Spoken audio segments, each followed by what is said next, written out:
Bonjour, je suis Corinne et je suis très contente de vous retrouver sur le podcast de Réussir son orientation. Durant les épisodes, je vais vous donner des conseils pratiques et concrets pour préparer votre orientation, prendre les bonnes décisions et ne pas vous tromper dans vos choix de formation. Alors si vous êtes parent et que vous voulez y voir plus clair pour aider vos enfants au collège, au lycée ou dans le supérieur, ou bien élève à la recherche d'informations, ce podcast est fait pour vous. Bonne écoute! Aujourd'hui, on va parler des résultats de Parcoursup. On a préparé les dossiers ensemble au mois de janvier, février, mars. On a fait nos vœux, on a rentré les projets de formation motivés. Alors maintenant, c'est l'heure tant attendue des résultats. Pour certains élèves et pour beaucoup d'entre vous, en fait, les résultats Parcoursup, ça va être presque aussi important que les résultats du bac. Alors, pas de panique si le premier jour des résultats, vous n'avez pas la formation que vous voulez.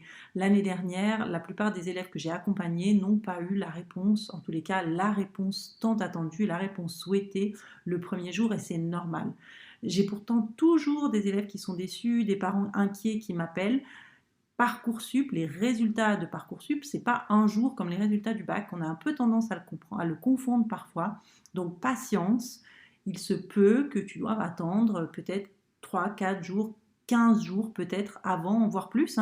Il va y avoir des réponses jusqu'au bout, donc pour pouvoir avoir tes résultats. Et certaines de mes élèves l'année dernière ont eu la réponse positive début juillet, d'accord, la réponse qu'ils voulaient. Donc patience en tous les cas, pour tout le monde, patience. Alors, ce qu'on va faire ensemble aujourd'hui, c'est que je vais t'expliquer 3 choses. Je vais d'abord t'expliquer tous les résultats qui sont possibles, toutes les réponses données par Parcoursup, et ensuite les délais que tu auras pour toi donner ta réponse une fois que tu auras une proposition. La deuxième chose qu'on fera, c'est qu'on fera un zoom sur les propositions dites en attente, parce que je sais que beaucoup d'entre vous vont avoir une réponse en attente, et on terminera par toutes les autres dates, toutes les autres échéances que tu dois avoir en tête pendant tout ce mois de juin et le début du mois de juillet. Alors si tu es OK, on y va, on commence et on va commencer d'abord par les fameux résultats et les réponses de Parcoursup. Alors il y a 4 réponses possibles qui vont être données à propos de chaque formation, puisqu'évidemment tu vas recevoir une réponse pour chaque formation que tu as demandée au mois de mars, fin début avril. Première réponse, c'est la réponse oui. Alors évidemment, c'est la réponse que je te souhaite d'avoir. La réponse oui, ça veut dire que tu es accepté dans ta formation. Alors, le petit souci pour certains, c'est un souci que je te souhaite d'avoir, c'est d'avoir plusieurs oui. Parce que tu ne peux en garder au final qu'un. Et donc, ce que je te conseille de faire très vite, c'est de réfléchir, en fait, et j'espère que tu l'auras fait même avant que tu écoutes cet épisode, de réfléchir à ta stratégie pour faire des choix. Donc si tu as des doutes encore, j'avais écrit un article dans mon blog l'année dernière et je vais te mettre le lien dans les notes de l'épisode pour t'aider justement à choisir entre plusieurs formations. Alors si tu as plusieurs oui, tu ne vas pouvoir en garder qu'un et tu vas avoir un délai qui va être assez rapide en fait. Pour toutes les propositions qui vont être reçues le 1er ou le 2 juin, donc tu as jusqu'au 4 juin.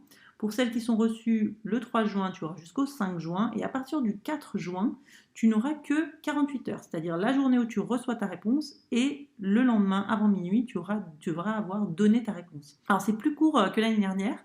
Pourquoi ? Parce que cette année, le ministère de l'Éducation nationale veut vraiment accélérer, et d'ailleurs ils ont réduit la durée de Parcoursup qui s'arrête cette année le 7 juillet pour faire en sorte que les réponses arrivent plus rapidement. Parce qu'évidemment, à partir du moment où tu vas refuser un oui, eh bien tu vas laisser ta place à quelqu'un d'autre.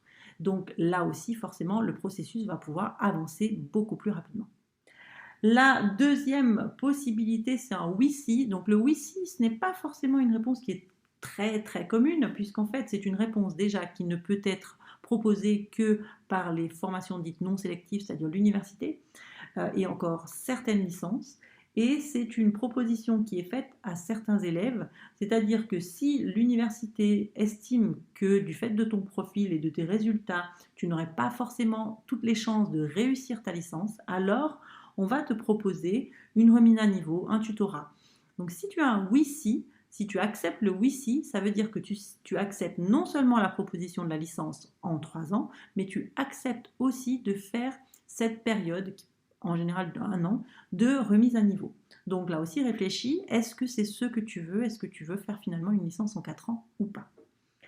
La troisième réponse possible, c'est la réponse en attente. Alors en attente, ça veut dire quoi? Ça veut dire que tu n'as pas encore été accepté et donc que tu es sur liste d'attente. Si un candidat laisse sa place, comme je l'ai dit tout à l'heure, c'est-à-dire qu'il avait un oui, finalement il dit non, je ne veux plus la formation, et bien là, tu vas avancer sur la liste d'attente. Donc je vais t'en reparler juste après, puisque c'est une réponse qui est très très très commune en général. Pas tous les candidats, il y a peu de candidats qui ont oui à leur formation préférée dès le début. Et la dernière possibilité, malheureusement, c'est celle que je ne te souhaite pas, c'est la réponse non. Donc non, qu'est-ce que ça veut dire? Ça veut dire que tu es refusé, que c'est terminé pour ce vœu, en tous les cas pour cette année. Tu ne pourras pas avoir cette formation. Même dans la phase complémentaire, on ne peut pas redemander une formation qu'on a déjà demandée. Donc non, ça veut dire c'est fini.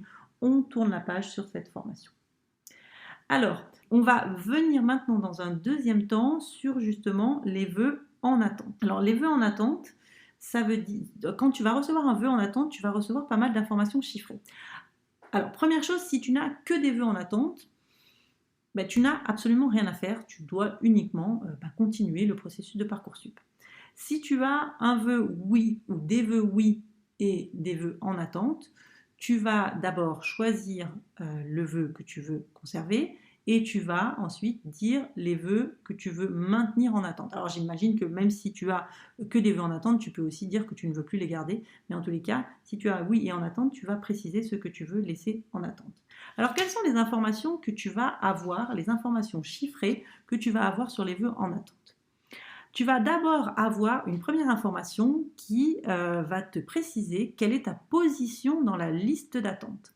Donc cette position dans la liste d'attente, c'est une position qui va évoluer très rapidement au début, en tous les cas, oui, très rapidement au début, un petit peu moins après, mais c'est une position qui change, d'accord? Donc c'est celle que tu vas devoir surveiller de près. Donc cette position, en fait, elle va être comparée en fait au nombre de candidats dans la liste d'attente. La liste d'attente, c'est quoi?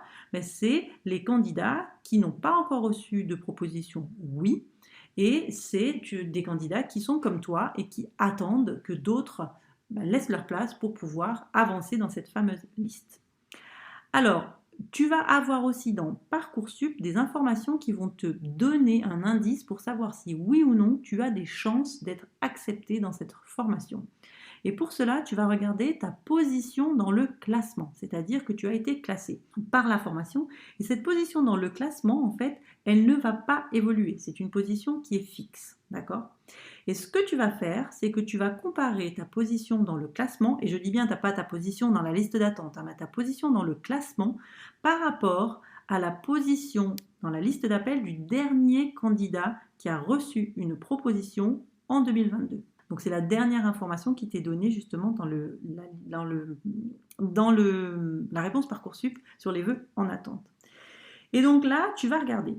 Si ta position dans le classement, elle est largement inférieure à la position du dernier classé. Par exemple, tu es 450e et l'année dernière, le dernier classé était 1034e par exemple, c'est encourageant. Ça veut dire que tu as de grandes chances d'être accepté dans la formation.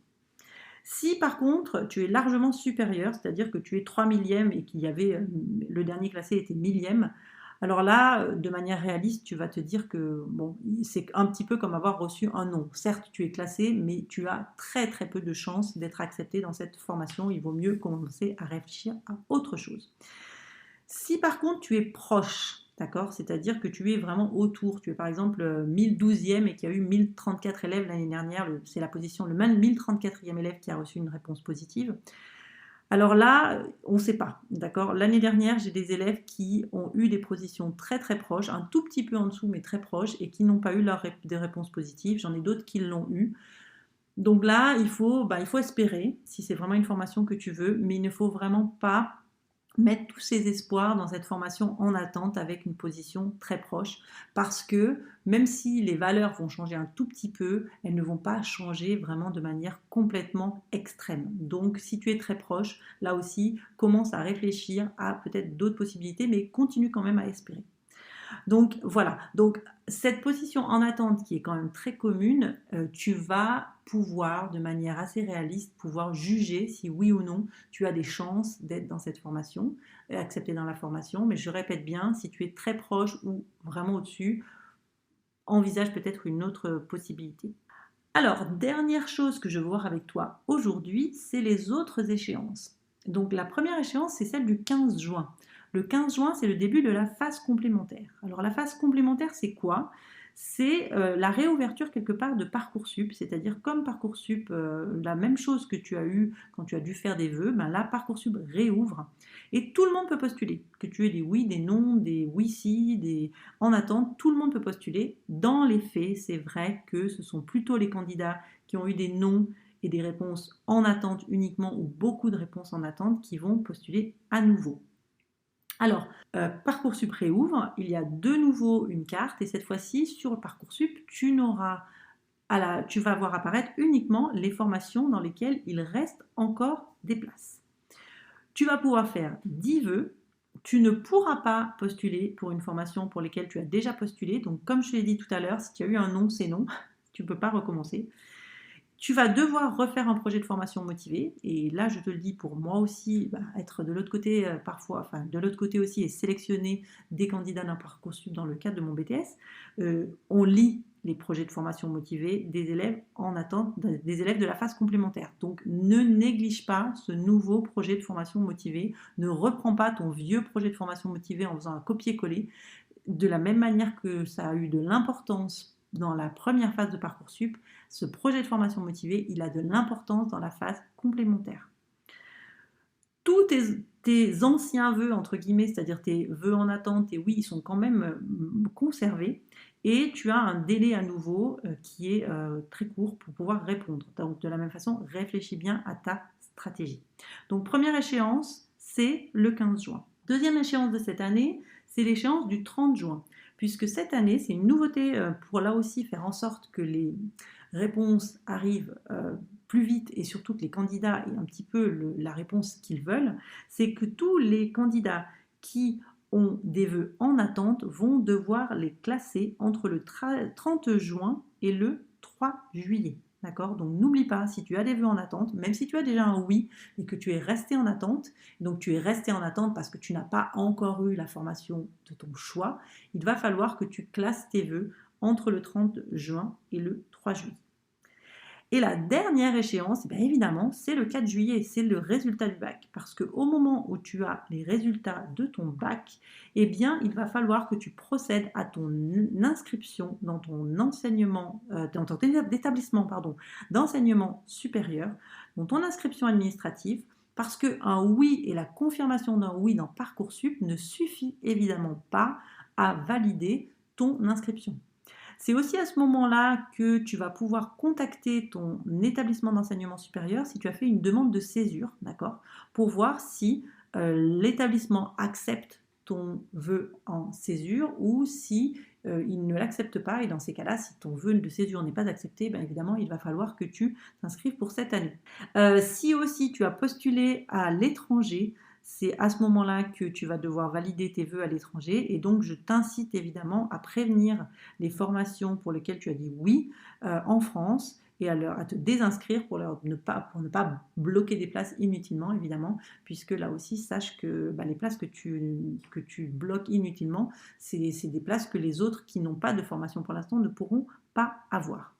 Alors, Parcoursup va se terminer le 7 juillet. Si tu n'as rien eu à ce moment-là, il y a des commissions qui se mettent en place dans les académies, d'accord, les commissions académiques de l'enseignement supérieur, qui sont là pour t'aider à te trouver une place dans une formation de l'enseignement supérieur. Donc, c'est ton rôle de les contacter par la plateforme Parcoursup. Et là aussi, tu as dû remplir dans ton dossier des préférences, d'accord, pour justement leur donner un peu des indices sur les formations qui t'intéressent.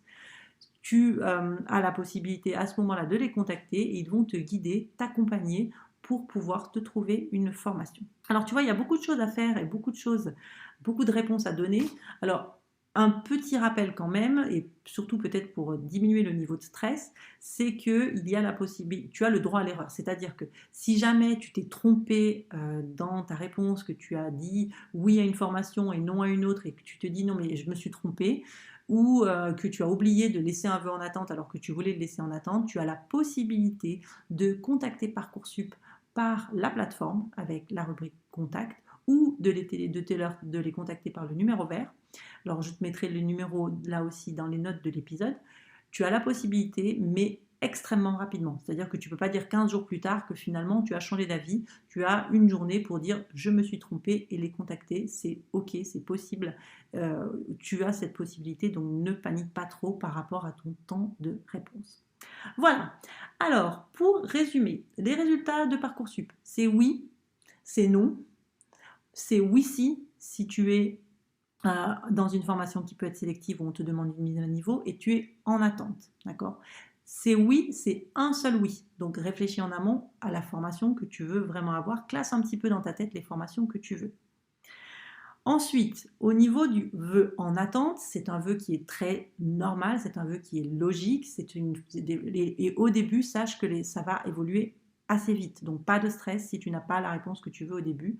Les vœux en attente sont des vœux logiques. C'est des vœux pour lesquels tu vas avoir pas mal d'informations chiffrées. Et il y a vraiment deux choses que tu dois regarder. C'est ta position sur la liste d'attente et ta position sur la liste d'appel. Donc ta position sur la liste d'attente, c'est une position qui va évoluer tous les jours. Et ta position dans le classement, c'est une position qui est fixe et qui va te servir finalement en comparant à l'année dernière de savoir si oui ou non tu as de la chance d'être pris dans la formation. Si tu es trop près ou au-dessus, je te conseille là aussi de réfléchir à une stratégie un petit peu alternative. Dernière chose qu'on a vue ensemble, c'est les autres échéances, c'est-à-dire le 15 juin, la phase complémentaire où tu peux refaire des vœux si tu n'as que des vœux, enfin tout le monde peut refaire, mais surtout si tu as des noms et des vœux en attente. C'est le 30 juin pour le classement des vœux, jusqu'au 3 juillet des vœux en attente. Et c'est évidemment le 4 juillet, le jour des résultats de l'examen du bac, pour pouvoir valider par l'inscription administrative. Et enfin, le 7, la fin de Parcoursup, et si tu n'as rien du tout, la possibilité pour toi de contacter la commission académique de l'enseignement supérieur. Voilà, j'espère que tu y vois plus clair, je t'ai donné beaucoup d'informations. Tu sais évidemment que j'ai un article qui reprend tout ce que je t'ai dit, donc si tu veux, en plus avec des cas pratiques, donc n'hésite pas à aller voir sur mon blog, là aussi, je mettrai le lien dans les notes de l'épisode pour pouvoir avoir un petit résumé si tu n'as pas eu le temps de tout noter parce qu'il y a beaucoup d'informations. Je te souhaite plein de courage pour ce mois de juin et je te souhaite surtout d'avoir évidemment la formation dont tu as envie pour l'année prochaine. À très bientôt pour un prochain épisode.